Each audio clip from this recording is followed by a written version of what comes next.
পশ্চিমবঙ্গের পুলিশ পরীক্ষার্থীদের জন্য সুখবর। বর্তমানে যে কলকাতা পুলিশের কেসটি চলছিল এবং ডব্লিউবির যে সমস্ত কেসগুলি ছিল সেগুলো নিয়ে আজকের এই আপডেট। তো আমাদের মাননীয় সিএম উনি জানিয়েছিলেন যে সেপ্টেম্বরের মধ্যেই ডব্লিউপির যে 12,000 এবং কলকাতা পুলিশের 4,000 অর্থাৎ মোট 16,000 নন জয়নিং সিটগুলোতে জয়নিং হবে। তো সেই মতোই এগোচ্ছে বিষয়টি। কলকাতা পুলিশের যে কেসটি ছিল ট্রান্সজেন্ডারদের, সেটার জন্য রেজাল্ট আটকে ছিল। তো আজ ট্রান্সজেন্ডাররা সেই কেসটি তুলে নেয় এবং আশার আলো দেখা যাচ্ছে যে খুব তাড়াতাড়ি হয়তো কলকাতা পুলিশের অ্যান্সার কি প্রকাশিত হবে এবং মাঠ শুরু হতে পারে।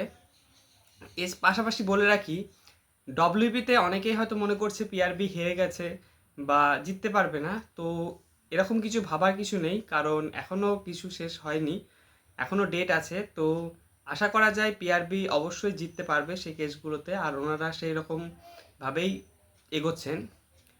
তো নিরাশ হবার কিছু নেই, এখনও পর্যন্ত 50-50 অবশ্যই চান্স রয়েছে। তো আজকের এই আপডেট তোমাদের কেমন লাগলো তোমরা একটু জানিও। ধন্যবাদ।